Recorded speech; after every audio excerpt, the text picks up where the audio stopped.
The knife stopped inches above the steak. A folded napkin lay beneath the plate, its message short and lethal. "Don't eat this, they tampered with your food."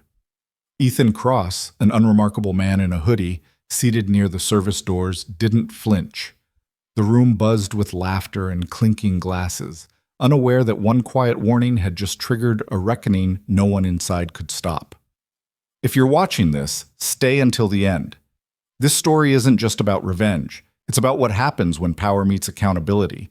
Like and comment what city you're watching from so I can see how far this truth travels. Because what started with a napkin ended with an empire crumbling. Ethan Cross had learned long ago that money couldn't buy you visibility. Sometimes that was exactly the point. He sat in the corner booth of Meridian, one of the city's most celebrated restaurants, wearing a faded Northwestern hoodie and jeans that had seen better days. His phone sat face down on the table. His posture suggested exhaustion, maybe defeat. To anyone watching, he was nobody, just another tired customer killing time before heading back to whatever ordinary life awaited him outside. That was the idea. Meridian wasn't just any restaurant, it was his restaurant. Or rather, it was one of 14 establishments owned by Cross Hospitality Group, the empire his grandfather had built from a single diner in the 1960s. Ethan had inherited the company 5 years ago at 28, younger than anyone expected, and had spent those years trying to prove he belonged in the chair that still felt too big. But empires built on tradition often hid rot beneath their foundations. And for the past 6 weeks, Ethan had been receiving reports about Meridian that made his blood run cold. Anonymous emails, Yelp reviews quickly scrubbed from the internet, a resignation letter from a server that HR had buried without investigation. All of them whispered the same thing. Meridian had a problem. Not with the food, not with the ambiance, but with the people who weren't white enough, wealthy enough, or connected enough to be treated like they mattered. So Ethan did what any reasonable CEO would do in the age of corporate surveillance and legal exposure. He walked in unannounced, dressed like someone his own staff would ignore. The hostess barely glanced at him when he entered. She was young, polished, her smile calibrated for people who arrived in tailored suits and German sedans. Ethan didn't fit the profile. "Table for one," he said. She looked him up and down, her smile tightening just slightly. "Do you have a reservation?" "No, just hoping you had space." Her fingers moved across the tablet in front of her with practiced efficiency. The dining room behind her was half empty. Ethan could see at least 4 open tables from where he stood. "We're pretty booked tonight," she said without looking up. "I can put you on the wait list, but it might be a while." "How long?" "Maybe 45 minutes, maybe longer." Ethan nodded slowly. "I'll wait." She didn't write his name down. He moved to the bar instead, ordering a soda water and settling onto a stool where he could watch the room. Within minutes, a couple walked in, white, mid-50s, dressed in business casual. The same hostess greeted them like old friends. "Right this way," she said, leading them immediately to a booth near the window. They hadn't mentioned a reservation. Ethan's jaw tightened, but he didn't move. Not yet. 20 minutes later, the hostess caught his eye. "We have a table for you now." He followed her through the dining room, past the booths with soft lighting and intimate spacing, past the tables where quiet conversations mixed with the clink of wine glasses. She led him to the back corner near the swinging doors to the kitchen, where the noise was louder and the lighting harsher. "This work for you?" she asked. "Perfect," Ethan said. He sat down and opened the menu, though he'd memorized it months ago. Meridian's executive chef had won a James Beard nomination 2 years running. The menu was a blend of French technique and seasonal American ingredients, each dish a small work of art. On paper, it was flawless. But Ethan wasn't here for the food. He was here for the people. His server arrived a few minutes later. She was black, mid-30s, with tired eyes and a smile that looked like it took effort. Her name tag read Lena. "Good evening," she said, her voice soft but steady. "Can I start you off with something to drink?" "Just water for now," Ethan said. "Still deciding." She nodded and disappeared. When she returned with the water, he noticed the slight tremor in her hand as she set the glass down. Not nervousness, exhaustion. "Busy night?" he asked. Lena's smile flickered. Always is. You work here long? 3 years. You like it? The question seemed to catch her off guard. She hesitated, glancing toward the kitchen. It's a job.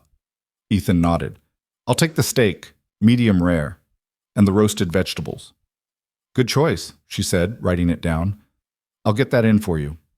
She walked away, and Ethan watched her disappear into the chaos beyond the swinging doors. He pulled out his phone, opening the encrypted app his security team had installed. The camera was already recording, a tiny lens embedded in the button of his hoodie, capturing everything.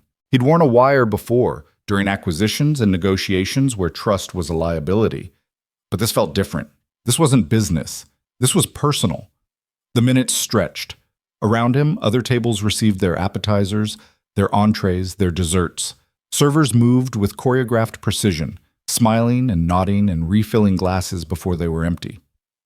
Ethan's table remained untouched. 30 minutes passed, then 45. He watched Lena move through the dining room, her tray balanced perfectly as she delivered plates to other customers. She didn't look at him, didn't acknowledge him, and when she finally returned, her expression was carefully blank. Your steak will be out shortly, she said. How shortly? Soon. It's been almost an hour. Lena's jaw tightened. I know. I'm sorry. The kitchen's backed up. She wasn't lying, but she wasn't telling the whole truth either. Ethan leaned back in his chair, letting the silence stretch. You sure about that? Her eyes met his for just a second, long enough for him to see the conflict there, the fear and the anger braided together so tightly she couldn't separate them. I'll check on it, she said quietly, and turned away before he could respond. When she pushed through the kitchen doors, Ethan activated the audio feed on his phone. The app connected to a secondary device he'd placed in the dining room earlier, a tiny microphone hidden beneath one of the bus station counters near the kitchen entrance. The voices came through in fragments. That guy in the corner. Still waiting. Told you to slow roll him. Marcus said. The name made Ethan sit up straighter. Marcus Hale. Meridian's general manager. A man Ethan had never met in person, but whose personnel file he'd reviewed a dozen times in the past week. He pulled up the file now on his phone, scrolling through the notes his investigators had compiled. Marcus had been with the company for 8 years, promoted twice, his performance reviews glowing. On paper, he was the model employee. But the complaints told a different story. A server fired for attitude problems after refusing to seat a black family in the back section. A bartender who'd reported racist remarks from the kitchen only to be transferred to a different location and eventually let go. A dishwasher who'd filed a formal grievance about wage theft, dismissed when no one could corroborate his claims. All of it had Marcus's signature somewhere in the chain of command. Ethan's grip tightened on his phone. The kitchen doors swung open, and Lena emerged carrying a tray. She moved toward his table with the same careful control, setting the plate in front of him without meeting his eyes. The steak looked perfect, charred crust, pink center, plated with precision. Anything else I can get you? Lena asked. No, Ethan said. This looks great. She nodded and started to turn away. That's when he saw it. A folded napkin tucked just beneath the edge of his plate. So small he almost missed it. Ethan's hand moved slowly, pulling the napkin free. Lena was already walking away, her pace just a fraction too quick. He unfolded it. The message was handwritten, the letters cramped and urgent. Don't eat this. They tampered with your food. Ethan's blood went cold. He looked up, scanning the room. Lena had disappeared back into the kitchen. The other diners continued their meals, oblivious. The hostess chatted with a couple near the entrance. Everything looked normal, but nothing was. Ethan set down his fork and pulled out his phone, typing a quick message to his head of security. Get someone here now. Bring the health inspector. Don't make it obvious. Then he stood, leaving the untouched steak on the table, and walked toward the restroom. The hallway was empty, dimly lit, tucked away from the main dining room. Ethan leaned against the wall and closed his eyes, forcing himself to breathe. Someone had just tried to poison him, or humiliate him, or worse. And someone else, Lena, had just risked everything to warn him. His phone buzzed, a reply from his security lead. On it, ETA 15 minutes, stay visible. Ethan pocketed the phone and walked back into the dining room. He returned to his table, sitting down as if nothing had happened. The steak sat in front of him, slowly cooling. He didn't touch it. Instead, he watched. He watched the kitchen doors, the servers moving in and out, the way the managers stood near the bar, their eyes scanning the room with the lazy confidence of people who believed they were untouchable. 10 minutes later, Lena reappeared. She didn't approach his table. She didn't look at him. But as she passed by, refilling water glasses at the table next to his, she spoke without turning her head. "You need to leave." Her voice was barely a whisper, swallowed by the noise of the dining room. Ethan leaned back in his chair, keeping his own voice low. Why? Because they know. Know what? That you're not who you're pretending to be. Ethan's pulse spiked. How?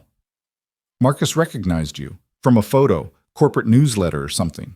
She set down the water pitcher, her hands shaking now. He told the kitchen to make sure you didn't leave happy. Ethan's mind raced. The newsletter. He'd been photographed at a charity gala 2 months ago, something his PR team had insisted on. He'd forgotten about it. Apparently Marcus hadn't. What did they do to the food? Ethan asked. Lena's jaw clenched. I don't know exactly, but I saw them laughing, and I saw what they added before they plated it. What? She finally looked at him, her eyes glassy with unshed tears. Something that shouldn't be there. Before Ethan could respond, the front door opened. 2 men walked in, suits, badges. Health inspector and a city compliance officer, both people Ethan's security team kept on retainer for situations exactly like this. The hostess's smile faltered. Marcus emerged from the back office, his expression shifting from confusion to alarm as he recognized the badges. Gentlemen, Marcus said smoothly, extending a hand. What can I do for you? The inspector didn't shake it. We're here for a spot inspection, health code compliance. Marcus's smile tightened. Of course, but we weren't notified. Spot inspections don't require notice, the compliance officer said. You're familiar with the regulations, I assume? Marcus nodded stiffly. Absolutely. Right this way. As the inspectors moved toward the kitchen, Marcus's eyes swept the dining room and landed on Ethan. For a moment, their gazes locked. Recognition, realization, panic. Marcus's face went white. Ethan stood slowly, pulling the folded napkin from his pocket and holding it up just long enough for Marcus to see. Then he walked toward the kitchen. Lena intercepted him near the swinging doors. What are you doing? My job, Ethan said quietly. They'll destroy the evidence. They always do. Not this time. He pushed through the doors. The kitchen was chaos. Stainless steel gleamed under harsh fluorescent lights. Pots clanged, flames roared, voices shouted over the noise. The line cooks barely glanced at him as he entered. But Marcus did. He stood near the walk-in cooler, his phone pressed to his ear, his voice urgent. I don't care what you have to do, just... He stopped mid-sentence when he saw Ethan. The phone lowered. Mr. Cross, Marcus said, his voice suddenly smooth. I didn't realize you were dining with us tonight. Clearly, Marcus's smile was thin, desperate. If there's been any issue with your service, I apologize. We strive for excellence here. Save it. The kitchen had gone quiet. The cooks, the dishwashers, the sous chef, all of them had stopped working, their eyes shifting between Ethan and Marcus. The health inspector appeared in the doorway, clipboard in hand. We're going to need access to your prep logs and the security footage from tonight. Marcus's jaw tightened. Of course. Though I'm not sure what you're looking for. Just routine, the inspector said. Unless there's something you'd like to tell us? Marcus's eyes flicked to Ethan, then back to the inspector. No, nothing. Good. Then the footage? Marcus hesitated, just for a second, and in that second, Ethan knew. The system's been having issues, Marcus said quickly. Technical problems, we've been meaning to get it serviced. So there's no footage from tonight? The compliance officer asked. Not continuously. It skips sometimes. Convenient, Ethan said. Marcus turned to him, his composure cracking. Mr. Cross, if you have concerns about this location, I'd be happy to sit down with you tomorrow and... Tomorrow? Ethan's voice was ice. You think I'm walking out of here without answers? The room held its breath. Marcus opened his mouth, then closed it. The inspector stepped forward. Mr. Hale, we're going to need you to step aside while we conduct our review. Mr. Cross, if you wouldn't mind waiting in the office, we'll have some questions for you as well. Ethan nodded. I'll be there. He turned to leave but paused at the doorway. Lena stood just outside, her face pale. You did the right thing, Ethan said quietly. Her eyes filled with tears. I don't know if that matters. It does. She looked past him, into the kitchen where Marcus stood surrounded by inspectors and compliance officers, his empire of cruelty unraveling in real time. What happens now? She asked. Ethan met her gaze. Now we make sure this never happens again.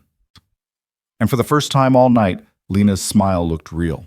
The office smelled like old coffee and desperation. Ethan sat in the leather chair behind Marcus's desk, his fingers steepled in front of him as he waited. The room was smaller than he'd expected, windowless and cluttered with filing cabinets that looked like they hadn't been opened in years. A framed photo sat on the desk, Marcus shaking hands with someone Ethan didn't recognize, both men grinning like they'd just closed a deal that would make them rich. The door opened and the health inspector walked in, followed by the compliance officer. Both men looked grim. Mr. Cross, the inspector said, settling into one of the chairs across from the desk. We've completed our initial walkthrough. And? There are violations. Multiple violations. Food storage temperatures inconsistent with health code. Cross-contamination risks in the prep area. Inadequate hand-washing protocols. He paused, flipping through his notes. But nothing that would explain the specific concern you raised. Ethan's jaw tightened. What about the plate? The steak I was served? We bagged it for testing. Won't have results for 48 hours. The inspector leaned forward. But off the record, whatever they did, they were careful. No obvious signs of tampering. No foreign substances we could identify visually. So they get away with it. I didn't say that. The compliance officer spoke now, his voice flat and professional. The violations we found are enough to shut this place down temporarily. We're issuing a closure notice effective immediately. They'll need to remediate and pass reinspection before they can reopen. It wasn't enough. Ethan knew it wasn't enough. What about the security footage? He asked. The inspector and the compliance officer exchanged a look. That's where things get interesting, the inspector said. The system's been deliberately tampered with. The footage from tonight shows gaps, convenient gaps, right around the time your meal would have been prepared. Can you prove tampering? We've got a tech guy coming in tomorrow to pull the hard drive. If someone deleted files, we'll find the evidence. The inspector stood. But Mr. Cross, I have to ask, why tonight? Why walk in here undercover instead of sending corporate compliance? Ethan looked at him for a long moment. Because corporate compliance doesn't see what I saw tonight. They see reports, metrics, incident logs that get sanitized before they reach my desk. He stood as well, his voice hardening. I needed to see it for myself. And now that you have? Now I fix it. The inspector nodded slowly. We'll have our report to you by end of business tomorrow. After that, it's up to you how you want to proceed. They left, and Ethan was alone again.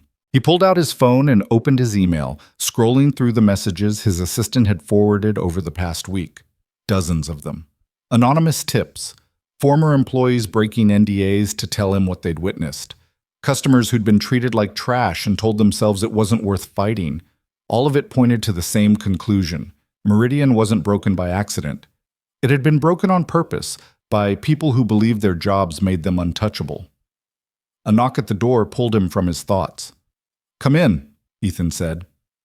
Lena stepped inside, her hands clasped in front of her like she was entering a principal's office. She looked smaller somehow, diminished by the weight of what she'd just done. They told me you wanted to see me, she said quietly. Close the door. She did, then stood there, uncertain. Sit, Ethan said, gesturing to one of the chairs. Lena sat on the edge of the seat, her posture rigid. Am I in trouble? No. You're the only person in this building who isn't. Her shoulders sagged slightly, some of the tension leaving her body. But her eyes remained guarded. Ethan leaned back in the chair, studying her. How long have you known? Known what? That they were doing this, tampering with food, treating customers differently based on how they look. Lena's gaze dropped to her hands. Since the beginning. Since my first week. 3 years. Yes. And you stayed. It wasn't a question, but Lena answered anyway. I have a daughter. She's 9. I'm a single mom. This job pays better than anything else I could get without a college degree. Her voice cracked slightly. I needed it. Ethan nodded. He understood that kind of desperation, even if he'd never lived it himself. Tell me what you've seen. Lena hesitated, her fingers twisting together. Where do I want me to start? Wherever it began for you. She took a breath, then began to speak. My first week I was assigned to shadow another server, Jenna. She'd been here 5 years, knew the system inside and out. We were working a Friday night, packed house, and this black couple came in.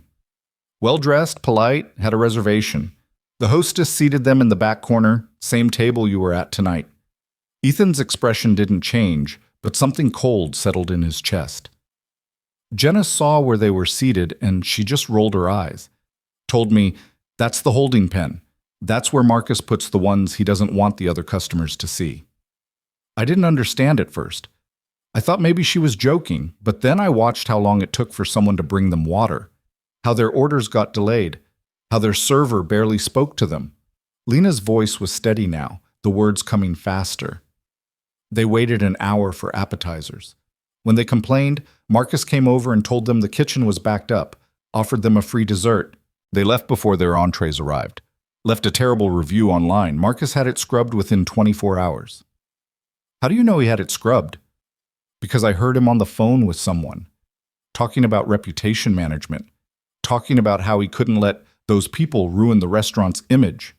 Ethan's hands clenched into fists beneath the desk. And the food tampering? Lena's eyes met his, and for the first time he saw anger there. Real, burning anger. That started about 6 months ago, or at least that's when I first noticed it. There was this guy, older black man, came in alone, ordered the sea bass. I was running food that night, so I picked up his plate from the expo line. One of the line cooks, Danny, he was standing there laughing with the sous chef. I didn't think anything of it until I got to the table and saw the man's face when he tasted the fish. What did they do? Salt. So much salt it was inedible. The man didn't make a scene. He just pushed the plate away and asked for the check. Didn't even complain, just paid and left. Lena's voice dropped. I went back to the kitchen and asked Danny what happened. He said it was a joke, said Marcus thought it was funny, said the guy probably couldn't afford to eat here anyway, and they were doing him a favor by making sure he didn't come back. Ethan felt his stomach turn. Did you report it? To who? Marcus was the one who approved it. HR is 2 states away and they've never stepped foot in this building. I thought about calling corporate, but I didn't have proof, and I was scared. Of losing your job. Of worse than that. Lena's voice shook now. There was a server last year, Miguel. He saw something similar happen, and he tried to film it on his phone. Marcus found out. Fired him on the spot. Told him if he ever talked about what he saw, Marcus would make sure he never worked in this city again. Miguel had a family, 3 kids. He couldn't risk it. Where's Miguel now? I don't know. He moved. Left the state, I think. Ethan stood and walked to the filing cabinet, pulling open the top drawer. Personnel files, alphabetized. He found Miguel's folder and pulled it out, flipping it open. Termination date, 8 months ago. Reason, theft of company property. They framed him, Ethan said quietly. Lena nodded. That's what they do. Anyone who speaks up, they find a way to destroy them. Ethan closed the folder and looked at her. Why did you risk it tonight? Why warn me? Lena was quiet for a long moment. When she spoke, her voice was barely above a whisper. Because I saw what they were doing to your food, and I knew if I didn't say something, I'd be just as guilty as they are. Tears spilled down her cheeks now. I'm so tired of being afraid. I'm tired of watching them hurt people and pretending I don't see it. My daughter asked me last week what I do at work, and I realized I couldn't tell her the truth. I couldn't tell her I help serve food at a place that treats people like they're less than human. Ethan moved around the desk and pulled out a tissue box from one of the drawers, handing it to her. Lena took it, wiping her eyes. You have proof, Ethan said. Of any of this? Some. Not much.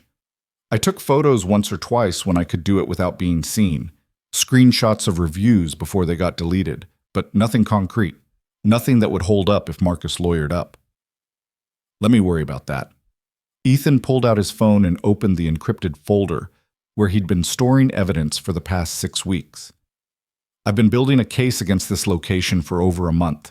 Your testimony gives me the human element I was missing, the proof that this wasn't just bad management, it was intentional. Lena stared at him. You're really going to shut this place down? I already have. The health inspector issued a closure notice 20 minutes ago. And Marcus? Fired. Effective immediately. I'm terminating him with cause, which means no severance, no benefits. He'll be lucky if I don't press criminal charges. Lena's breath caught.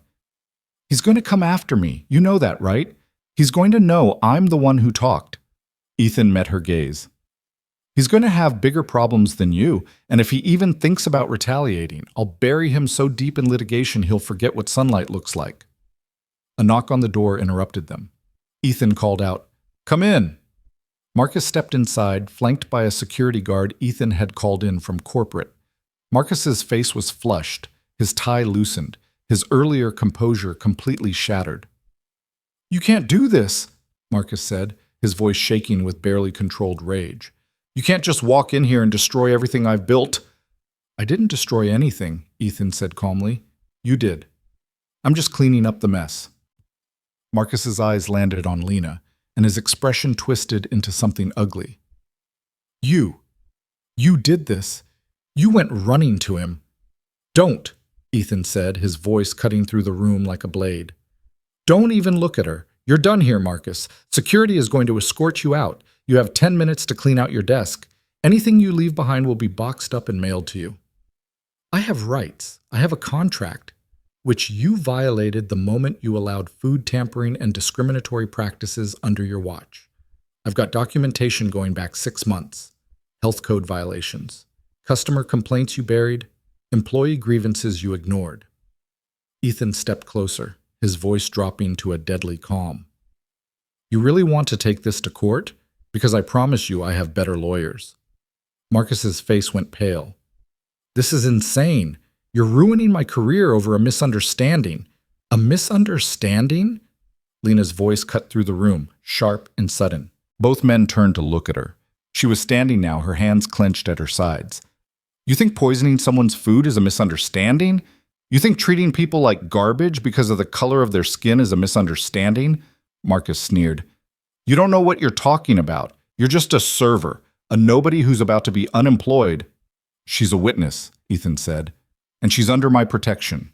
You threaten her, you contact her, you so much as mention her name in public, and I will end you. Do you understand?" The room went silent. Marcus looked between them, his chest heaving. Then he turned and walked out, the security guard following close behind. Lena sank back into the chair, her hands trembling. "He's going to make this hell," she said quietly. "He knows people. He has connections." "So do I." Ethan sat on the edge of the desk, his expression softening slightly. "And mine are stronger." Lena looked up at him, her eyes red but defiant. "What happens now? To me, I mean. Do I still have a job?" "That depends." "On what?" "On whether you want to keep working here." Lena blinked. "You're reopening?" "Eventually, but not like this. Not with the same management, the same culture, the same poison." Ethan crossed his arms. "I'm rebuilding this place from the ground up. New leadership, new policies, actual accountability. And I need people who understand what went wrong and are willing to help make it right." "You want me to stay?" "I want you to lead." Lena stared at him. "Lead what?" "The staff, the culture, the new standard." Ethan leaned forward. "You saw the worst of this place and you still had the courage to speak up. That's the kind of integrity I need. Not someone who's good at smiling and taking orders. Someone who knows what it's like to be on the receiving end of this industry's ugliest side." Lena shook her head slowly. "I'm not qualified for that. I don't have a degree. I don't have management experience. You have something better. You have a conscience." Ethan stood. "I'm offering you a position as staff advocate. You'll work with HR, with the new general manager, With me. Your job will be to make sure what happened here never happens again. You'll have authority to investigate complaints, to hold people accountable, to speak up when something's wrong. And if people don't listen, then they don't work here. Ethan extended his hand. I can't promise it'll be easy. I can't promise everyone will like you, but I can promise you'll have the power to make a difference. Lena looked at his hand for a long moment. Then slowly, she reached out and shook it. Okay, she said. I'll do it. Good. You start Monday. We'll go over the details then. Ethan released her hand. For now, go home. Get some rest. This is going to be a long fight, and I need you ready. Lena nodded and stood, heading for the door. She paused at the threshold, turning back. Mr. Cross? Ethan. Just Ethan. Ethan, why are you doing this? You could have just fired Marcus quietly, swept the whole thing under the rug. Why risk the publicity? The lawsuits? Ethan was quiet for a moment. Because my grandfather built this company on the idea that everyone deserves a seat at the table. Somewhere along the way, people forgot that. They turned his dream into something he wouldn't recognize. He looked at her. I'm not doing this for good PR. I'm doing it because it's right, and because if I don't, then I'm just as guilty as Marcus. Lena nodded slowly, understanding passing between them. Then she left, the door clicking shut behind her. Ethan stood alone in the office, the weight of what he'd just set in motion settling onto his shoulders. He pulled out his phone and called his head of security. It's done, Ethan said when the man answered. Marcus is out. I need you to start background checks on everyone who's worked here in the past year. I want to know who knew, who participated, and who stayed silent. Understood. What about the footage? Send it to our lawyers and make sure we have backups, multiple backups. I don't trust anyone in this building right now. Already done. Anything else? Ethan looked around the office at the files and the photos and the remnants of a system built on cruelty disguised as excellence. Yeah, I want a full audit. Financials, inventory, employee records. If there's more rot, I want to find it before it spreads. On it. Ethan ended the call and sat back down in the chair. His phone buzzed with a message from his assistant. Media's picked up the closure. Want me to draft a statement? He typed back. No statement yet. Let them speculate. We'll go public when we have all the facts. Another message came through, this one from his lawyer. We need to talk about liability exposure. Call me ASAP. Ethan ignored it for now. There would be time for damage control later. Right now, he needed to think. He opened the personnel file for Lena Carter, reading through her employment history. 3 years at Meridian. Perfect attendance. No disciplinary actions. Glowing reviews from customers, even if management had never bothered to promote her. She'd been invisible to them. Disposable. Not anymore. Ethan closed the file and stood, walking out of the office and into the now empty dining room. The lights were still on, the tables still set, as if waiting for customers who would never come. The health inspector's closure notice was taped to the front door, stark white against the glass. He walked through the room slowly, taking it all in. The tables where families should have felt welcome. The booths where conversation should have flowed freely. The bar where strangers should have become friends. All of it poisoned by people who saw hospitality as a weapon instead of a gift. His phone buzzed again. Another message. This one from an unknown number. You just made a very expensive mistake. Ethan stared at the message, then deleted it. Let them come. He had truth on his side. He had evidence. And he had something they didn't. He had people willing to fight back. The threatening message was just the beginning. By morning, Ethan's phone had exploded with activity. Text messages from board members demanding explanations. Emails from investors concerned about brand reputation. Voicemails from reporters who'd somehow gotten his direct number. And 3 separate calls from the company's legal team, each one more urgent than the last. He ignored most of them and focused on the one that mattered. The forensic tech arrived at Meridian at 7 in the morning. A thin woman in her 40s named Rachel, who carried enough equipment to fill 2 large cases. Ethan met her at the back entrance, away from the small crowd of reporters that had gathered near the front. Mr. Cross, Rachel said, shaking his hand briskly. Your security team briefed me. You're looking for deleted footage and evidence of systematic tampering. That's right. How long will it take? Depends on how sophisticated they were. If it's amateur hour, maybe 2 hours. If they knew what they were doing, could be all day. She hefted one of the cases. Either way, I'll find it if it's there. Ethan led her to the back office, where the security system's main server was housed. The room was barely larger than a closet, cramped and overheated from the equipment running 24/7. Rachel whistled low. This is ancient. What are we talking? 5 years old? 7, Ethan said. Corporate's been meaning to upgrade. Meaning to and actually doing it are different things. She set down her cases and started unpacking cables and external drives. The good news is, old systems like this are terrible at actually deleting data. The bad news is, they're also terrible at organizing it. This is going to take a while. I've got time. Rachel glanced at him. You planning to stand here and watch? Would that be a problem? Your building, your call. Just don't expect riveting entertainment. Mostly it's going to be me typing and swearing at computer screens. Ethan pulled up a folding chair someone had left in the corner. I've seen worse. Rachel shrugged and got to work, her fingers flying across her laptop keyboard as lines of code scrolled past. Ethan watched for a few minutes, then pulled out his own phone and started working through the backlog of messages. The first one he opened was from his CFO. Board wants an emergency meeting. Today, if possible.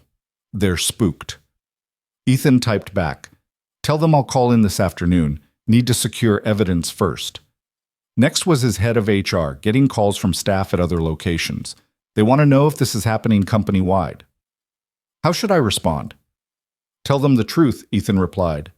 One location, specific management problem. Full investigation underway. Anyone with concern should report them immediately. He scrolled further and found a message from his PR director.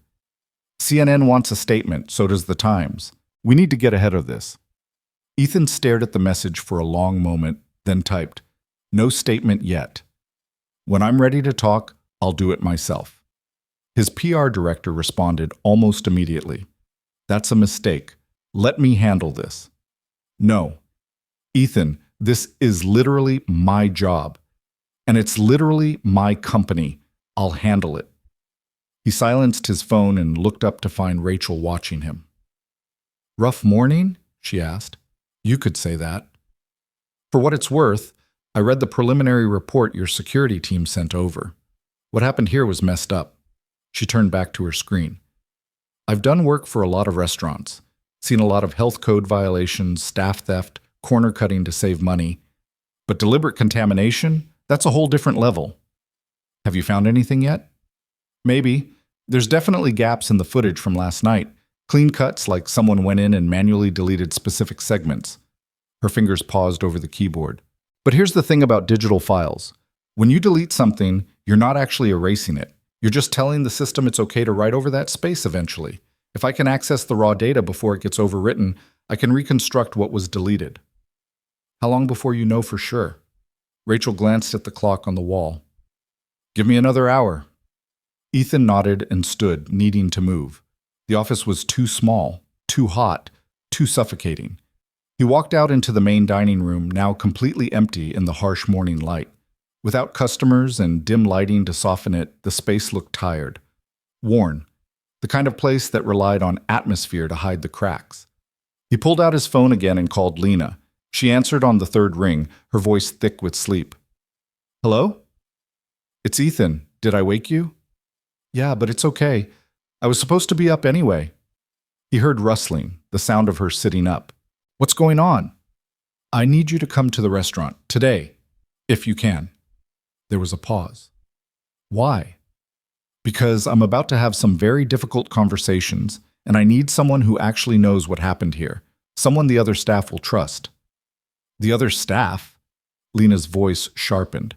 You're bringing them in? Not all of them, just the ones who weren't part of the problem. Ethan walked to the window, looking out at the street where a news van had just pulled up. I need to know who saw what, who participated, who looked the other way, and who tried to stop it. And you think they'll talk to you? No, but they might talk to you. Lena was quiet for a moment. When do you need me? An hour? Give me 2. I need to drop my daughter at my mom's first. 2 hours is fine. Thank you, Lena. He ended the call and turned to find Rachel standing in the doorway of the security office, her expression grim. Found something? Ethan asked. Oh, I found something, all right. She gestured for him to follow her back into the cramped room. On her laptop screen was a frozen video frame showing the kitchen from last night. The timestamp read 8:47 p.m., right around when Ethan's meal would have been prepared. This is from the deleted footage, Rachel said. Took some work, but I was able to pull it from the backup cache. She clicked play. The video showed the expo line where finished plates were staged before servers picked them up. A line cook Ethan didn't recognize was plating a steak, his movements quick and efficient. Then Marcus walked into frame, said something Ethan couldn't hear, and the cook laughed. Marcus pulled something from his pocket, a small packet, maybe a condiment or seasoning, and handed it to the cook. The cook tore it open and sprinkled something over the steak. Both men laughed again, then Marcus walked away, and the cook pushed the plate to the pass. Ethan's stomach turned. Can you enhance the audio? Already tried. Too much background noise from the kitchen. But watch this. Rachel fast-forwarded to 9:15 p.m., after Ethan had left his table. The video showed Marcus returning to the security office, this very room, and sitting down at the computer. His fingers moved across the keyboard, and on the screen within the screen, Ethan could see Marcus accessing the security system, deleting files. He thought he was being smart, Rachel said. Covered his tracks, or so he believed, but he didn't know about the backup cache. Most people don't. Can this be used as evidence? In court? Absolutely. I've already made 3 copies and stored them on separate encrypted drives. One for you, one for your lawyers, one for law enforcement, if it comes to that. Ethan leaned back against the wall, processing. What was in the packet? Can you tell? Not from the video. You'd need the actual substance tested. Rachel paused. But based on the timeline and the fact that Marcus felt the need to delete this footage, I'm guessing it wasn't oregano. The health inspector took the plate for testing. We'll know in 48 hours. Good, because this video proves intent. Whatever was in that packet, Marcus knew he was doing something wrong. Otherwise, he wouldn't have tried to hide it. Ethan pulled out his phone and called his lawyer. The man answered immediately, his voice tight with stress. Ethan, thank God, we need to talk about... I have video evidence, Ethan interrupted. Marcus deliberately tampering with food and then deleting the security footage to cover it up. How fast can you move on this? There was a pause. Then the sound of papers rustling. How solid is the evidence? Forensic tech pulled it from the backup cache. Multiple copies, chain of custody documented. It's ironclad. Then we can move fast. I'll contact the district attorney's office today, see if they want to pursue criminal charges. In the meantime, I'm filing for a restraining order against Marcus on your behalf and on behalf of the employee who reported it. He gets anywhere near either of you or the restaurant, he's in violation. Do it. Ethan, you need to understand what you're starting here. Once we go criminal, this becomes public, very public. The media is going to have a field day. Let them. I'm not hiding this. The board's not going to like it. The board doesn't have a choice. Ethan's voice hardened. This happened on my watch, in my restaurant. I'm not going to sweep it under the rug to protect stock prices. His lawyer sighed. All right, I'll get the paperwork started, but Ethan, be prepared. This is going to get ugly. It already is ugly. Now we're just making it public. He ended the call and found Rachel watching him with something like respect. Not many CEOs would do what you're doing, she said quietly. Then not many CEOs are doing their jobs right. Ethan left her to finish her work and walked back out into the dining room. His phone buzzed with another call, this time from a number he recognized. His grandfather's former business partner, a man named Harold Chen, who still sat on the company's board despite being well into his 80s. Ethan answered. Harold, what the hell are you doing? The old man's voice was sharp despite his age. I've got reporters calling me, board members panicking, and your radio's silent. I'm handling it. By shutting down one of our most profitable locations and throwing the manager under the bus? That's your idea of handling it? That manager poisoned a customer's food, Harold, and based on witness testimony, it wasn't the first time. There was a long silence on the other end. When Harold spoke again, his voice had changed, softer, but more serious. You're certain? I've got video evidence, I've got witness statements, I've got health code violations documented by city inspectors. This wasn't a misunderstanding. This was systematic abuse. Harold was quiet for a moment. Your grandfather would be proud. The words hit Ethan harder than he expected. You think so? I know so. Thomas built this company because he believed everyone deserved respect. Dignity, a fair shake. Harold's voice grew rough with emotion. He's probably rolling in his grave knowing what happened under his name. You're doing the right thing, Ethan. Don't let the board tell you otherwise. They're going to fight me on this. Of course they are. They're businessmen. They think in quarterly reports and risk assessments. But you're not just a businessman. You're Thomas Cross's grandson. Act like it. The call ended, and Ethan stood there holding his phone, his grandfather's memory settling around him like a weight and a comfort at the same time. The front door opened, and Lena walked in, slightly out of breath. She was dressed simply, jeans and a sweater, but she'd pulled her hair back, and there was a determination in her eyes that hadn't been there last night. I'm here, she said. What do you need me to do? I need you to help me talk to the staff, the ones who worked last night. I need to know what they saw, what they knew, and whether they were part of it or just too scared to speak up. Lena nodded slowly. Most of them were scared. That's how Marcus kept control, fear and intimidation. Then let's take that power away from him.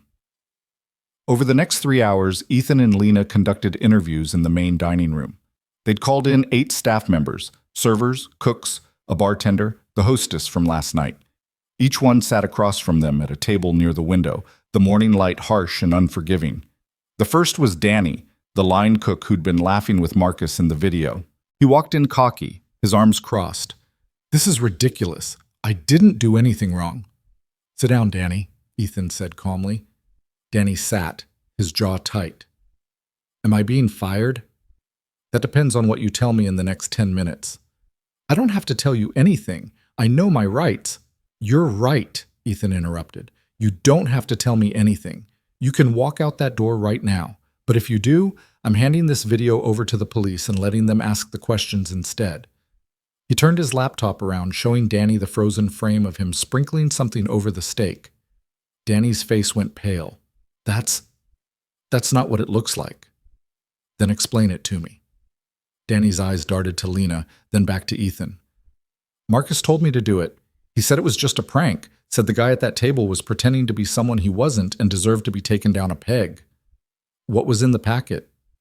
I don't know. Marcus didn't tell me. Just said to sprinkle it on the steak and not ask questions. And you did it anyway. Danny's cocky demeanor crumbled. I needed this job, man. I've got student loans, rent. Marcus made it clear that if you didn't play along, you were out. Did he ask you to do things like this before? Danny hesitated, then nodded. A few times. Nothing serious, extra salt, wrong temperature. Once he had me serve someone's steak well done when they ordered it rare, just to mess with them. Who were the targets? People Marcus didn't like. Usually people who complained or who he thought were... Danny trailed off. Were what? Lena's voice cut through the silence, sharp and cold. Say it. Danny looked at her, shame written across his face. People who didn't fit the image he wanted for the restaurant. You mean black people, Lena said. Brown people. Anyone who wasn't white and wealthy. Danny didn't respond, but his silence was answer enough. Ethan leaned forward. Here's what's going to happen, Danny. You're going to write down every single incident you witnessed or participated in. Dates, times, what Marcus asked you to do. Every detail you remember. Then you're going to sign it and have it notarized. And if I don't, then I press charges, assault, conspiracy, possibly more depending on what was in that packet. Ethan's voice was ice. Your choice. Danny swallowed hard. If I cooperate, do I keep my job? No, but I won't pursue criminal charges as long as you're honest and complete in your statement, and I won't contest your unemployment claim. It wasn't mercy, it was pragmatism. Ethan needed Danny's testimony more than he needed revenge. Danny nodded slowly. Okay, I'll do it. The interviews continued. The hostess admitted she'd been told to seat certain customers in the back section, though she claimed she didn't know why. A server broke down crying, saying she'd seen things but was too afraid to report them. The bartender said he'd heard Marcus make racist comments but never saw him do anything actionable. Each conversation peeled back another layer of the rot that had festered in Meridian's walls. By early afternoon, Ethan had statements from 6 employees. 2 had actively participated in Marcus's schemes, 3 had witnessed them but stayed silent. 1, a young cook named James, had tried to push back and been reassigned to the worst shifts until he'd learned to keep quiet. "I'm sorry," James said, his voice shaking. I should have done more. Should have reported it. But I was scared." "A lot of people were scared," Lena said gently. "That doesn't make you guilty. It makes you human." James looked at her, tears in his eyes. "Are we all fired?" Ethan shook his head. "Not everyone. The ones who participated directly, yes. But the ones who were just trying to survive? You'll have a choice. Stay and help rebuild this place into what it should have been, or leave with a reference and 2 weeks severance. And Marcus? Marcus is done. Not just here, but in this industry. I'm making sure of that." After James left, Lena turned to Ethan. "You're really going to let them stay? After everything?" "The ones who didn't participate directly, yes, because firing everyone just punishes the victims twice. They already suffered under Marcus. I'm not going to take their livelihoods away for having the misfortune of working for a monster." Lena studied him for a long moment. "You're not like other people I've worked for." "Your bar was pretty low." She laughed, a real laugh, and some of the tension in the room eased. Ethan's phone buzzed. A message from Rachel. "Found more. You need to see this." He stood. "Stay here. I'll be right back." In the security office, Rachel had pulled up another video, this one from 3 months ago. It showed Marcus in conversation with someone Ethan didn't recognize at first. A man in an expensive suit, maybe early 50s. "Who is that?" Ethan asked. "According to the timestamp and the reservation logs I cross-referenced, that's Douglas Porter, city health inspector." Ethan's blood ran cold. "Our health inspector?" "Different department, but yeah, same city." Rachel fast-forwarded. The video showed Marcus handing Porter an envelope. Porter opened it, counted what was inside, clearly cash, then shook Marcus's hand. "He was paying off inspectors," Ethan said quietly. "Looks like it. And if he was paying one, he was probably paying others. Building inspectors, fire marshal, maybe even city council members." Rachel pulled up a spreadsheet. "I've been going through the restaurant's books. There's a line item labeled consulting fees that shows regular payments to a shell company. $5,000 a month, every month, for the past 2 years. Can you trace the company?" "Already did. It's registered to a P.O. box in Delaware. Classic money laundering setup." Rachel looked at him. "Ethan, this is bigger than food tampering. This is corruption. Systematic, organized corruption." Ethan felt the full weight of it settle on his shoulders. This wasn't just about firing one bad manager. This was about dismantling an entire network of people who'd turned a blind eye to abuse because it was profitable. "Make copies of everything," he said, "and send it to my lawyer. We're going to need federal investigators for this." Rachel nodded and went back to work. Ethan walked back out to find Lena waiting, concern written across her face. "What's wrong?" she asked. "It's worse than we thought." He told her about the videos, the payoffs, the shell company. Lena's face hardened. So Marcus wasn't just a racist manager. He was a criminal. And he had help, a lot of help. Ethan pulled out his phone.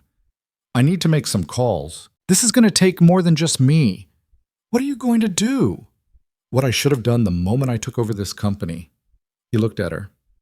"I'm going to burn it all down and build something better from the ashes."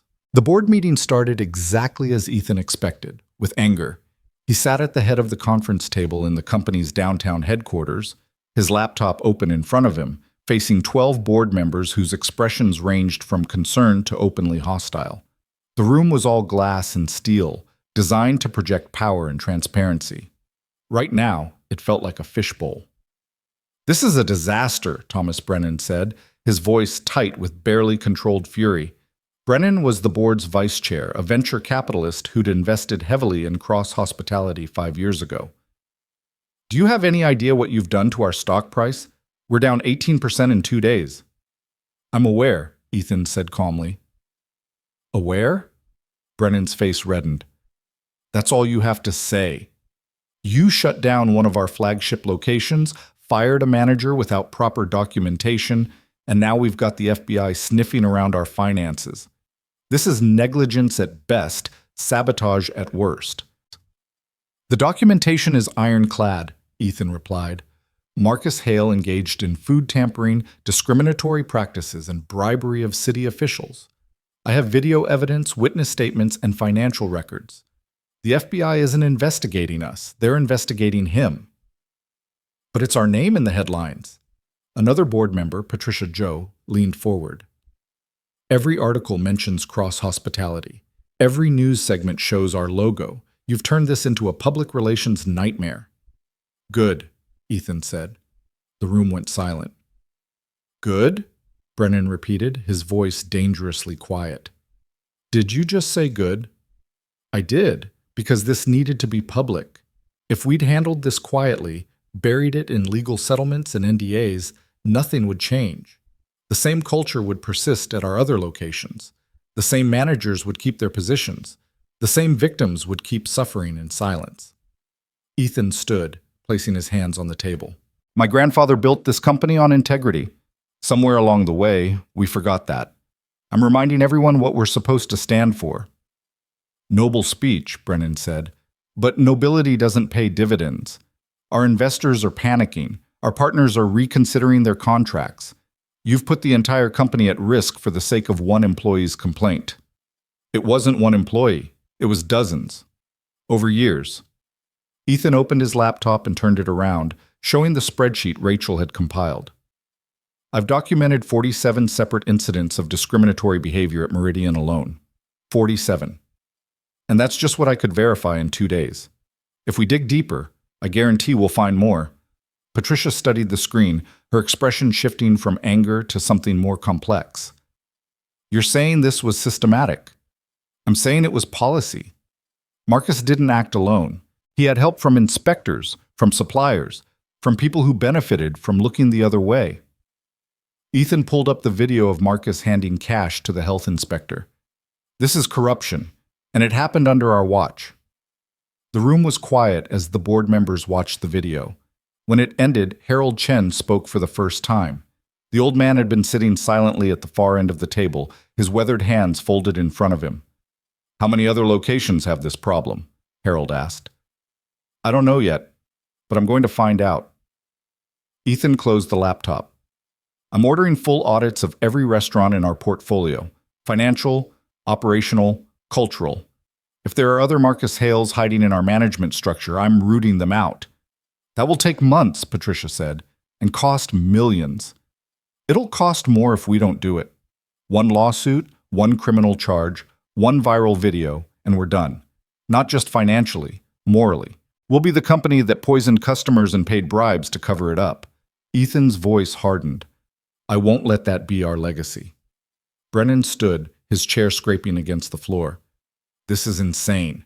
You're destroying shareholder value based on some misguided sense of righteousness. I'm calling for a vote of no confidence. You can try, Harold said quietly. All eyes turned to him. But you'll lose. I still control 20% of voting shares, and I'm backing Ethan. Brennan's face went pale. Harold, be reasonable. I am being reasonable. Thomas Cross was my best friend.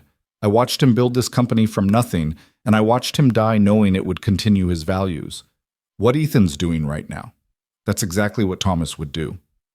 Harold stood slowly, his age showing in the careful way he moved. You want to protect stock prices? Fine. But I want to protect what this company actually means. And right now, Ethan's the only one at this table who remembers. The silence that followed was electric. Patricia was the first to speak. What's your plan, Ethan? Specifically, not speeches about integrity, actual concrete steps. Ethan sat back down, pulling up a document he'd prepared early that morning. First, immediate suspension and investigation of any manager or supervisor who's had 3 or more discrimination complaints filed against them. Second, mandatory bias training for all staff with third-party facilitators, not internal HR. Third, establishment of an independent ethics hotline where employees can report concerns without fear of retaliation. Fourth, promotion and compensation reviews to identify patterns of discrimination in advancement and pay. He clicked to the next slide. Fifth, community oversight. We're going to invite local civil rights organizations to audit our practices and make recommendations. Sixth, financial transparency. We're publishing our diversity metrics, our pay scales, our promotion rates, everything. And seventh, he paused. We're creating a victim compensation fund. Anyone who was harmed by discriminatory practices at any of our locations can submit a claim. We'll review it, and if it's valid, we'll pay them. That's going to cost a fortune, Brennan said. It's going to cost what we owe them. Ethan met his gaze. We profited from their pain. Now, we're going to make it right. Patricia was reading through the document on her own tablet, her expression thoughtful. This is actually comprehensive. Did you draft this yourself? With help from our head of HR, our legal team, and Lena Carter. Who's Lena Carter? The woman who reported Marcus. She's now our staff advocate, working directly with me to implement these changes. Brennan scoffed. You promoted a server to a C-suite position? I promoted someone with integrity and first-hand knowledge of the problems we're trying to solve. Something that's apparently in short supply around here. Ethan's voice was ice. The meeting continued for another hour, arguments flying across the table, but eventually a consensus emerged. The board would support Ethan's plan, reluctantly in some cases, but they'd support it. The vote of no confidence never materialized. When it was over and the board members had filed out, Harold remained behind. He walked slowly to where Ethan stood by the window, looking down at the city below. Your grandfather would be proud, Harold said again. But he'd also tell you to be careful. You've made enemies today, powerful ones. I know. Brennan's not going to let this go. He'll be looking for ways to undermine you, to prove you wrong. Let him try. Ethan turned to face the old man. I'm doing what's right. If that costs me this job, so be it. Harold smiled, a sad, knowing expression. You sound just like Thomas. He said the exact same thing to me once, about 40 years ago. We just lost a major investor because Thomas refused to segregate his dining rooms down south. Everyone told him he was committing business suicide.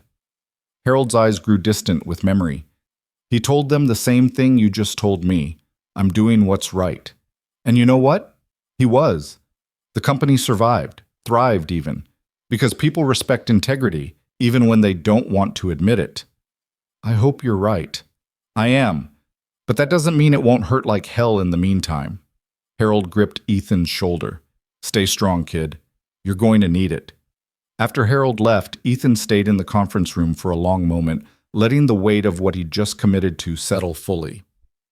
Then his phone rang. Unknown number. He almost didn't answer, but something made him pick up. Ethan Cross, he said. Mr. Cross, this is Agent Sarah Vance with the FBI's Public Corruption Unit. The voice was professional, clipped. I understand you've uncovered some concerning evidence regarding bribery and fraud at one of your restaurant locations. Ethan's pulse quickened. That's correct. My legal team was planning to reach out to you today. They did, about an hour ago. I'm calling because we'd like to move quickly on this. Based on the preliminary information we've received, this could be part of a larger pattern of corruption involving city officials and multiple businesses. We'd like to interview you and review your evidence as soon as possible. I'm available now if you need me. Perfect. Can you come to our field office? I'll text you the address. I'll be there in 30 minutes. The FBI field office was in a nondescript building downtown, all concrete and tinted glass.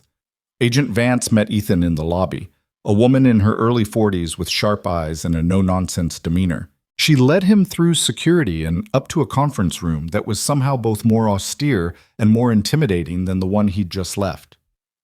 Thank you for coming in so quickly, Vance said, sitting across from him. Another agent, a younger man who introduced himself as Agent Morrison, sat beside her with a laptop open. Before we start, I want to be clear about something. Right now, you're a witness, not a subject of our investigation. But that could change if we find evidence that you or anyone in your corporate leadership knew about these activities and failed to report them. Understood, Ethan said. I only learned about this 2 days ago. Before that, I had reports of discrimination and employee complaints, but nothing that indicated criminal activity. And when you learned about it, you immediately contacted authorities. I shut down the location, fired the manager, and gathered evidence. My lawyer contacted the DA's office this morning and your office this afternoon. Vance nodded, making notes. Walk me through what you found. Ethan spent the next 2 hours detailing everything. The undercover visit, Lena's warning, the deleted security footage, the witness statements, the financial records showing payments to shell companies. He pulled up videos on his laptop, showed them the spreadsheets Rachel had compiled, provided copies of every document his team had gathered. Agent Morrison's fingers flew across his keyboard, taking notes. Agent Vance's expression grew darker with each revelation. This is substantial, she said when Ethan finished. More substantial than we initially thought. The health inspector you identified, Douglas Porter, he's been on our radar for about 6 months. We've suspected he was taking bribes, but we haven't been able to prove it. This video is exactly what we needed. What happens now? Ethan asked. Now we expand the investigation. We'll subpoena Porter's financial records, look at every restaurant he's inspected in the past 5 years, identify patterns. We'll also look at your former manager, Marcus Hale, and anyone else who appears in these videos or documents. Vance leaned forward. But I need something from you, Mr. Cross. I need you to keep this quiet. No more press conferences, no more public statements about corruption or bribery. If word gets out that we're investigating, people will start destroying evidence. I haven't made any public statements. Not yet, but from what I understand, you've been pretty vocal with your board about exposing wrongdoing. I won't lie to protect criminals. I'm not asking you to lie. I'm asking you to be strategic. Focus your public comments on the discrimination and food safety issues. Those are important, and they're yours to talk about. But the corruption angle, let us handle that quietly until we're ready to move. Ethan considered this. How long? Weeks, maybe months? Depends on what we find and how cooperative people are. Vance's expression softened slightly. I know it's frustrating. You want to burn it all down right now. But if you do, some of these people will escape. We need time to build cases that stick. Ethan nodded slowly. All right, I'll keep the corruption evidence confidential for now. But I'm not stopping my internal investigation, and I'm not protecting anyone at my company who knew about this. Fair enough. Vance stood, extending her hand. Thank you for your cooperation, Mr. Cross. What you did, going undercover, gathering evidence, coming forward, that took guts. A lot of CEOs would have just paid everyone off and moved on. I'm not a lot of CEOs. Clearly. She smiled slightly. We'll be in touch. Ethan left the FBI office as the sun was setting, exhaustion settling into his bones. His phone had been buzzing non-stop during the meeting, but he'd kept it silenced. Now he pulled it out and saw dozens of missed calls and messages. Most were from reporters. A few were from other board members. One was from Lena. Media's camped outside the restaurant. Getting scary. Can you do something? Ethan called her immediately. Thank God, Lena answered, her voice shaking. There's like 20 reporters out here with cameras. They keep asking me questions, shoving microphones in my face. I don't know what to say. Don't say anything. Get inside and lock the doors. I'm sending security over right now. Ethan, this is insane. I didn't sign up for this. I know. I'm sorry. This is my fault. No, it's Marcus's fault. And everyone who helped him. She took a breath. But I can't do this alone. I need you here. I'll be there in 20 minutes. He hung up and called his head of security, instructing him to send a team to Meridian immediately. Then he called his PR director. I need you to draft a statement, Ethan said.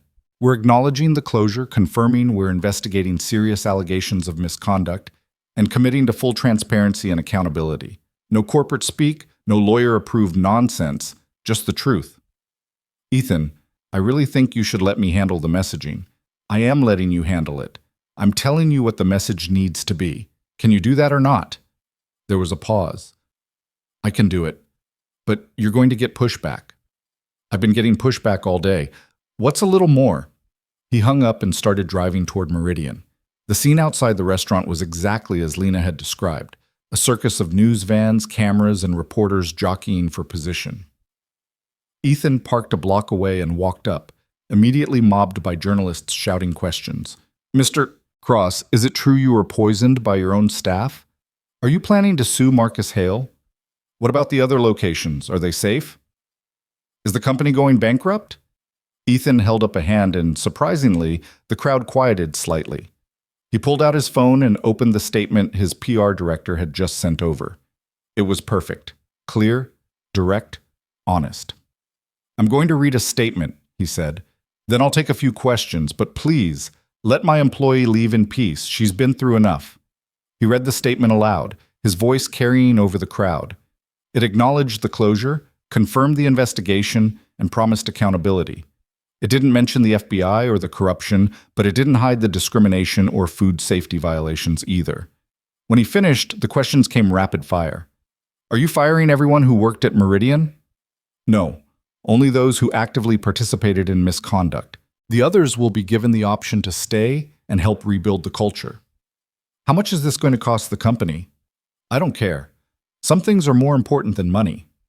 "Do you think this will hurt your reputation in the industry?" Ethan paused at that one. "If standing up against racism and corruption hurts my reputation, then I need to work in a different industry." The reporter scribbled furiously. More questions came, but Ethan held up his hand again. "That's all for now. We'll release more information as the investigation progresses. Thank you." He pushed through the crowd and into the restaurant, where Lena stood near the window, watching. Her face was pale, but determined. "You okay?" Ethan asked. "No, but I will be." She turned to him. "That was brave. What you just did out there." "It was necessary." He looked around the empty dining room. "This place is going to be under siege for a while, probably weeks, maybe months. You sure you still want to be part of this?" Lena met his gaze. "My whole life, I've watched people with power use it to hurt people without it. I've been on the receiving end more times than I can count, and I always told myself that if I ever had power, I'd use it differently." She squared her shoulders. "You're giving me that chance, so yeah, I'm sure." Ethan felt something shift in his chest. Respect, maybe, or hope. "Then let's get to work." They spent the next several hours going through personnel files, identifying employees who needed to be interviewed, documenting patterns of behavior. Around midnight, Lena's phone rang. She answered, listened for a moment, then her face went white. "What is it?" Ethan asked. She lowered the phone slowly. "That was my neighbor. Someone spray-painted my apartment door. Called me a snitch and a traitor." Ethan's blood ran cold. "Where's your daughter?" "With my mom. She's safe." "You're not going back there tonight. I'm getting you a hotel room and posting security outside your door." "Ethan, I can't afford. The company's paying for it. And tomorrow we're getting you a lawyer and filing for a restraining order against Marcus and anyone associated with him." He was already pulling out his phone. "This ends now." Lena's eyes filled with tears. "Why are you doing this? You barely know me." "Because you did the right thing when it would have been easier to stay silent. And because my grandfather taught me that the measure of a person isn't what they do when everyone's watching, it's what they do when no one is." Ethan finished typing and looked at her. "You warned me when you didn't have to. Now I'm protecting you because I have to. That's how this works." Lena wiped her eyes and nodded. "Okay, thank you." "Don't thank me yet. This is going to get worse before it gets better." And he was right. Over the next week, the threats escalated. Lena received anonymous calls at all hours. Ethan's personal email was hacked and embarrassing messages were leaked to gossip sites. 3 other employees who'd agreed to testify suddenly recanted their statements, clearly threatened into silence. But for every setback, there was progress. The FBI arrested Douglas Porter on bribery charges. 2 other city inspectors resigned under pressure. Marcus Hale was indicted on multiple counts of fraud and assault. And slowly, painfully, the truth began to emerge. The night before Marcus's arraignment, Ethan sat in his office at corporate headquarters, reviewing the case files one more time. His phone rang. It was Agent Vance. "Mr. Cross, I wanted to give you a heads up. We're expanding the investigation. Based on what we found at Meridian, we've identified similar patterns at 3 other businesses in the city. This is bigger than one restaurant." Ethan leaned back in his chair. "How much bigger?" "We're talking about a corruption network that's been operating for at least 5 years, maybe longer. City officials, business owners, even some media figures. They've been protecting each other, covering up misconduct, silencing whistleblowers. Vance paused. You opened a door we've been trying to get through for years. What happens next is going to shake this city. Good, Ethan said. It needs to be shaken. After the call ended, he sat in the dark office, the city lights glowing through the windows. Somewhere out there, Marcus was probably panicking, his carefully constructed world of corruption crumbling around him. Somewhere else, victims of that corruption were finally seeing justice on the horizon. And here, in this quiet office, Ethan Cross was just getting started. 3 months later, Ethan stood in the lobby of the federal courthouse, watching through the glass doors as Marcus Hale was led away in handcuffs. The trial had been swift and merciless. The prosecution had presented video evidence, financial records, witness testimony from 18 former employees, and Marcus's own deleted communications that Rachel had recovered from backup servers. The defense had tried to argue entrapment, to claim Marcus was just following corporate culture, to paint him as a scapegoat for systemic problems. None of it worked. The jury had deliberated for less than 4 hours before returning guilty verdicts on all counts: fraud, bribery, assault, conspiracy, and a dozen other charges that would keep Marcus behind bars for the next 7 to 10 years. Lena stood beside Ethan, her hand gripping his arm as they watched the man who'd terrorized her for 3 years being loaded into a transport van. She hadn't said a word since the verdict was read, but Ethan could feel her trembling. "It's over," he said quietly. "Is it?" Her voice was hollow. "Marcus is gone, but how many others are still out there? How many other restaurants, other businesses, other places where people like him are doing the same things?" "Fewer than there were 3 months ago." Ethan gestured toward the courthouse steps, where Agent Vance was giving a press conference. "The FBI's task force has already arrested 8 people connected to the corruption ring. 2 city council members resigned. The mayor's chief of staff is under investigation. You helped do that." Lena finally looked at him, her eyes red but dry. "We helped do that. I would have just kept my head down forever if you hadn't shown up that night. And I would have never known how bad things were if you hadn't written that note." Ethan turned to face her fully. "This wasn't me saving you, Lena. This was us saving each other." She managed a small smile. "When did you get so philosophical?" "When I stopped sleeping more than 4 hours a night." It was true. The past 3 months had been a blur of investigations, depositions, media interviews, and internal restructuring. Ethan had aged a decade in what felt like weeks, but he'd also never felt more certain that he was doing what he was meant to do. They walked out of the courthouse together into the cool afternoon air. A few reporters lingered on the steps, but they'd learned by now that Ethan didn't respond to shouted questions. He'd give them a statement later, carefully crafted, completely honest. His phone buzzed with a text from Patricia Joe, the board member who'd been skeptical at first but had become one of his strongest allies. "Congratulations. Well deserved. Stock's up 12% on the verdict. Told you integrity pays dividends." Ethan smiled slightly and pocketed the phone.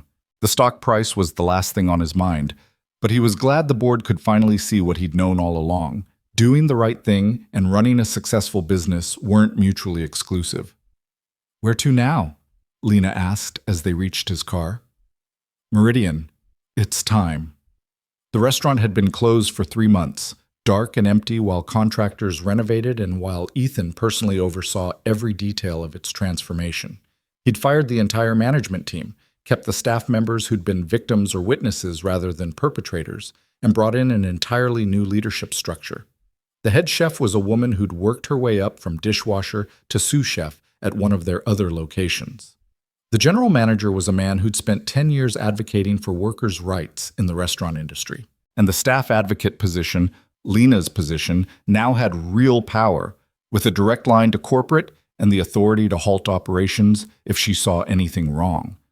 They drove through the city in silence, both lost in their own thoughts. When they pulled up to Meridian, Ethan felt his chest tighten. The building looked different: fresh paint, new signage, landscaping that actually looked maintained. But it was the banner hanging over the entrance that made him pause. "Grand reopening, under new management, everyone welcome." Simple words, but they meant everything. Inside, the transformation was even more dramatic. The old dining room layout, with its strategic segregation of desirable and undesirable tables, had been completely redesigned. Now every table had equal lighting, equal spacing, equal view of the open kitchen that Ethan had insisted on installing. Transparency, he'd told the architects. Customers should see exactly how their food is prepared. The staff was gathering for a pre-opening meeting, their new uniforms crisp and professional. Ethan recognized some faces. James, the young cook who'd tried to push back against Marcus. Maria, a server who'd stayed silent out of fear but had testified at the trial. Others were new hires, carefully vetted not just for skills but for values. Lena walked to the front of the room, and the chatter died down. Over the past 3 months, she'd grown into her role in ways Ethan hadn't fully anticipated. She'd taken courses in labor law, conflict resolution, and organizational psychology. She'd traveled to other cross-hospitality locations, interviewing staff, identifying problems before they became crises. She'd become exactly what the company needed, a voice for the people who had none. "Thank you all for being here," Lena began, her voice steady and clear. "I know the past few months have been hard, scary even. Some of you testified at a trial. Some of you had to relive trauma you'd rather forget. Some of you took a chance on a place that hurt you before." She paused, looking around the room. "But you're here, and that means something." She gestured to the open kitchen, the redesigned dining room, the new management structure. "This place isn't perfect. No place is. But it's different now. And the difference is this. You have a voice. You have protection. And you have people who will listen when something's wrong." A hand went up in the back. It was Maria. "What if people don't believe that? What if customers come in expecting the old Meridian?" "Then we show them the new one," Ethan said, stepping forward. "Every interaction, every meal, every moment. We prove that this place has changed by being better. Not in our marketing, not in our press releases, but in how we treat people." He looked around the room, meeting as many eyes as he could. "You know what the old Meridian stood for. You lived it. Now help me build something worthy of my grandfather's name." The room was quiet for a moment, then James stood up. "I'm in. Whatever you need." One by one, others stood. Maria, then the new head chef, then the bartender, the hostess, the line cooks, until the entire staff was on their feet, a silent pledge of commitment. Lena's eyes were wet, but she was smiling. "All right then, let's get to work." The reopening that night was unlike anything Ethan had experienced. He'd sent personal invitations to everyone who'd been wronged by the old Meridian, customers who'd been seated in the back corner, applicants who'd been rejected for discriminatory reasons, former employees who'd been fired for speaking up. Not all of them came, but enough did to fill half the dining room. Miguel walked in with his family, the server who'd been framed for theft and driven out of the city. Ethan had personally tracked him down, apologized, offered him his job back or a settlement. Miguel had chosen the settlement but agreed to come tonight to see what had changed. "Mr. Cross," Miguel said, shaking Ethan's hand, "I wasn't sure I'd ever step foot in this place again." "I don't blame you, but I wanted you to see that it's different now, that what happened to you mattered." Miguel looked around the dining room, at the integrated seating, at the diverse staff, at the open kitchen where everything was visible. "It's not just different, it's what it should have been all along." "I agree, and I'm sorry it took so long." They talked for a while, Miguel sharing what had happened after he'd left, the struggle to find work, the move to another state, the slow rebuilding of his life. Ethan listened, absorbing the human cost of Marcus's cruelty, the ripple effects that extended far beyond one restaurant. When Miguel's family was seated, Lena appeared at Ethan's side. "There's someone else here you should meet." She led him to a table near the window where an older black couple sat, both well-dressed and watching the room with careful eyes. The man stood when Ethan approached. "Mr. Cross, I'm David Richardson. This is my wife, Angela. We were here about a year ago. Had a reservation for our anniversary." His voice was measured but firm. "We were seated in the back corner, waited over an hour for appetizers. When we complained, the manager, Marcus, offered us a free dessert and made it clear we weren't really welcome." Ethan felt his stomach drop. "I'm so sorry. If I'd known..." You didn't know because we didn't report it. We just left and never came back. David glanced at his wife. Angela wanted to leave a review, but I talked her out of it. Told her it wasn't worth the fight. That places like this would never change. You were wrong, Angela said softly, looking at her husband. They did change. Because someone decided to fight. David nodded slowly. I saw the news coverage. Saw what happened to Marcus. Saw what you did. He extended his hand. Thank you for proving me wrong. Ethan shook his hand, the weight of the moment settling over him. Thank you for giving us another chance. I know we don't deserve it. Maybe not, Angela said. But everyone deserves the opportunity to do better. That's what we're here to see, if you actually will. They sat back down and Ethan moved through the dining room, greeting other guests, listening to their stories. Some were hopeful, some were skeptical. All of them were watching, measuring, waiting to see if this was real or just good PR. The evening progressed smoothly. The kitchen executed every dish perfectly. The service was attentive without being overbearing. And most importantly, every guest was treated exactly the same, with respect, with care, with the dignity they deserved. Around 9 o'clock, Ethan's phone buzzed with a call from Agent Vance. Sorry to interrupt your reopening, she said when he answered, but I thought you'd want to know. We just arrested the last member of the corruption ring, City Planning Commissioner. He'd been taking bribes from developers for years, and Marcus was one of his regular payments. How many total arrests? 14, and we've recovered over $2 million in illegal payments. Vance paused. None of this would have happened without you, Mr. Cross. The case you built, the evidence you gathered, it gave us everything we needed to take down an entire network. I was just trying to fix my restaurant. You did more than that. You reminded people that corruption only survives when good people stay quiet. She cleared her throat. Anyway, I wanted to say thank you, and congratulations on the reopening. I hope it goes well. After the call ended, Ethan stood in the kitchen doorway, watching his staff work. They moved with precision and purpose, no longer looking over their shoulders, no longer afraid. The head chef called out orders with confidence. The line cooks responded with focus, and in the dining room beyond, customers laughed and talked and enjoyed their meals without having to wonder if they were being judged by the color of their skin. This was what success looked like. Not stock prices or quarterly earnings, but people being treated like human beings. Lena found him there, leaning against the doorframe. You okay? Yeah, just taking it in. It's a lot, isn't it? All of this. It is. Ethan turned to her. I keep thinking about my grandfather, about what he'd say if he could see this. What do you think he'd say? I think he'd say it's about damn time. Ethan smiled. And then he'd tell me not to get comfortable, because this is just one restaurant. We've got 13 others that need the same transformation. Lena groaned. You're really going to put me through this at every location? If you're up for it, I can't do this alone. She was quiet for a moment, then nodded. I'm up for it, but I have one condition. Name it. We bring in people like me at every location, not just one staff advocate, but a whole team.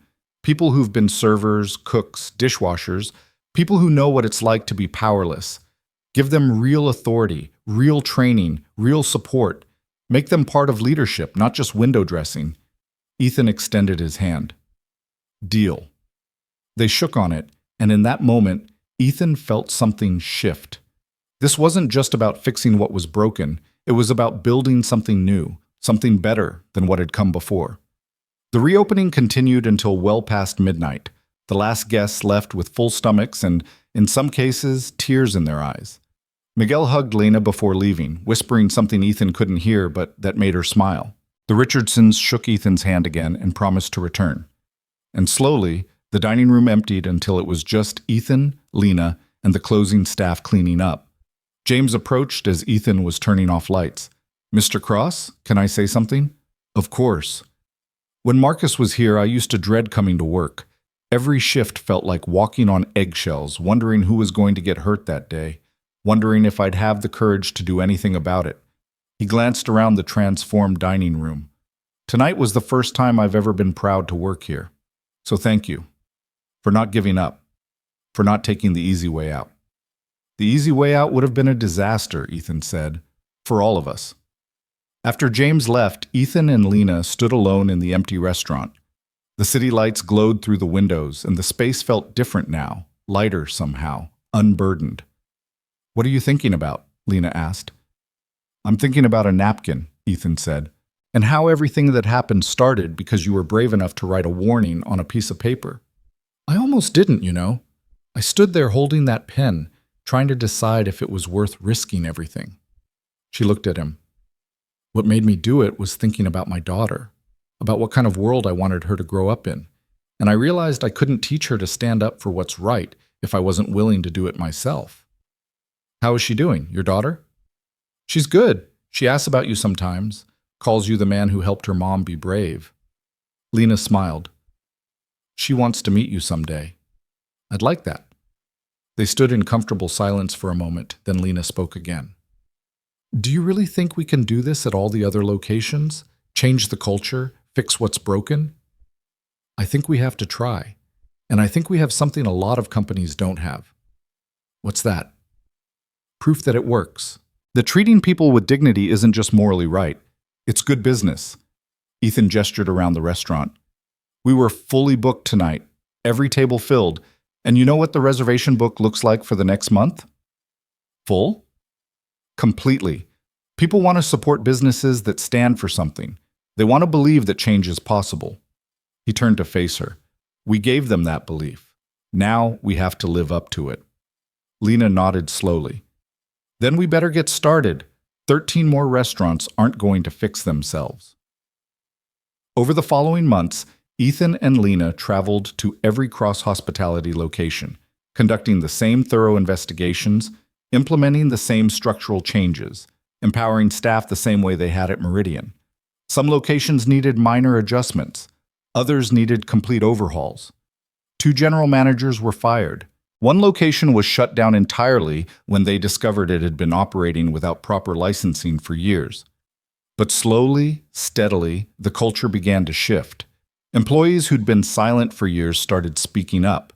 Managers who'd been operating unchecked found themselves accountable. And customers who'd been treated poorly started coming back, cautiously at first, then with genuine enthusiasm as they saw the changes were real. 6 months after Meridian's reopening, Ethan sat in his office reviewing the quarterly reports. Revenue was up across all locations. Employee turnover was down by 40%. Customer satisfaction scores had reached all-time highs. And the Victim Compensation Fund had processed 73 claims, paying out over $3 million to people who'd been harmed by the old culture. The board meeting that afternoon was notably different from the one 6 months earlier. Brennan was gone, forced to resign after it emerged he'd had financial ties to one of the companies involved in the corruption scandal.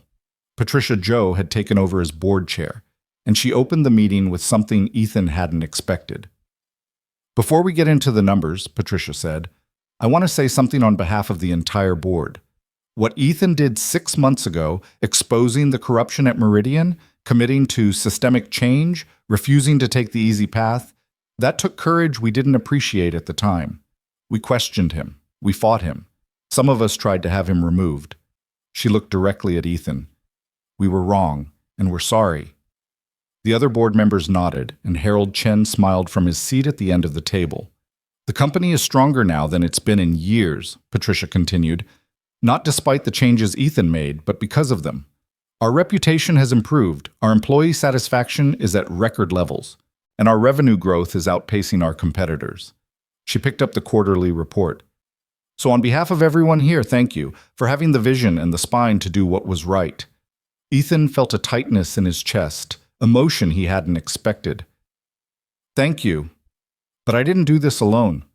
Lena Carter deserves as much credit as I do. More, actually. She's the one who risked everything." "Then perhaps we should bring her onto the board," Harold said casually. "Fresh perspective, real experience, someone who understands our business from the ground up." The room went silent. Then Patricia smiled. "I'll second that motion." One by one, hands went up around the table. When the vote was counted, it was unanimous. Ethan called Lena immediately after the meeting.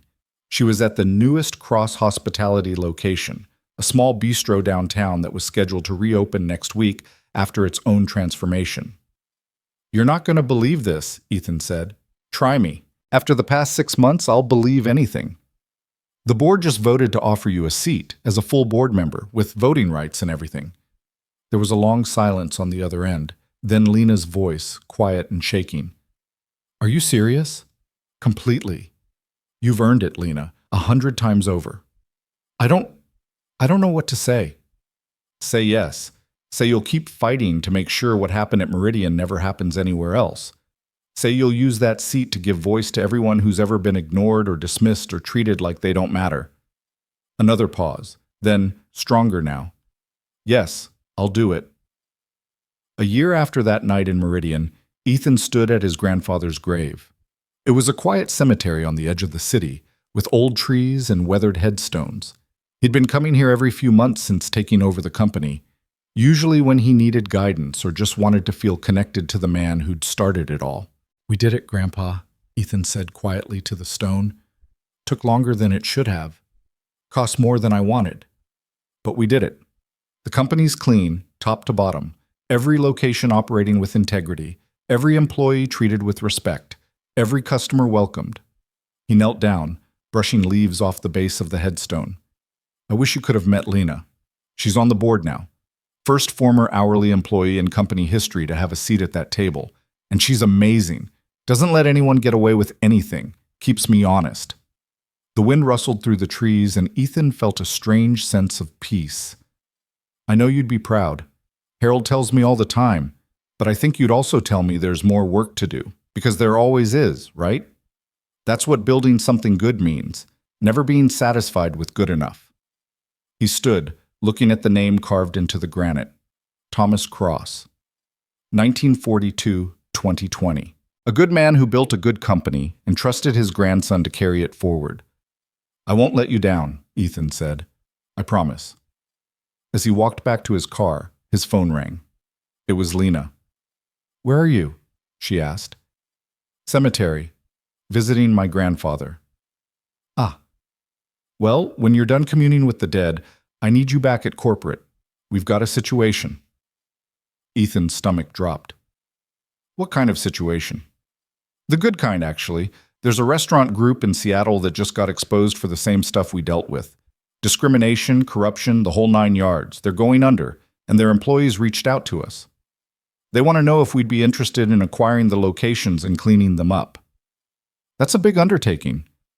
"I know, but we've proven we can do it. We've got the systems, the training, the expertise." Lena paused. "More importantly, we've got the will. These employees need someone who will actually protect them. Someone who's proven they care more about people than profit." Ethan thought about it for exactly 3 seconds. "Set up a meeting. I want to hear their story." "Already done. They're flying in tomorrow." He smiled. This was his life now, putting out fires, rebuilding broken places, giving people who'd been betrayed another chance at dignity. It was exhausting and infuriating and sometimes felt impossible. It was also exactly where he was meant to be. That night, Ethan stood in the Meridian dining room one last time before heading home. The place was empty, quiet except for the hum of the refrigeration units and the distant sound of traffic outside. He walked through the space slowly, remembering what it had looked like that first night. The segregated tables, the hostile staff, the poison hiding in plain sight. Now it was something else entirely. A place where people came to feel welcome, to be treated well, to enjoy a meal without having to wonder if they were wanted. It wasn't perfect. No place was. But it was honest. And in the end, that was all that mattered. His phone buzzed with a text from Lena. "My daughter wants to know if you're coming to her school career day next week. She wants to tell her class about the man who helped her mom change the world." Ethan typed back, "Tell her I'd be honored. But she should know her mom's the one who changed the world. I just tried to keep up." The response came almost immediately. "She says you're both heroes, and 9-year-olds are never wrong." Ethan smiled and pocketed his phone. Heroes. He didn't feel like a hero. He felt like someone who'd stumbled into doing the right thing and then refused to quit when it got hard. But maybe that was enough. Maybe that was all any of us could do. See injustice, refuse to accept it, and fight like hell to make things better. Not perfect, not ideal, just better than they were before. He turned off the lights and locked the door, leaving Meridian quiet and dark. Tomorrow it would open again, welcoming new customers, serving new meals, writing new stories. And somewhere in the city, other restaurants were watching, learning, realizing that change was possible if someone was brave enough to demand it. The napkin that started it all was framed now, hanging in corporate headquarters next to a photo of Lena and her daughter. A reminder that courage doesn't always roar. Sometimes it whispers. Sometimes it's just 8 words scrawled in shaky handwriting. Don't eat this. They tampered with your food. 8 words that changed everything. Ethan drove home through the city lights, past restaurants and businesses where people worked and struggled and hoped for better. Some of them would get it. Some wouldn't. But because of what happened at Meridian, because of Lena's courage and Ethan's refusal to look away, a few more would have the chance. And in the end, that was enough to keep going.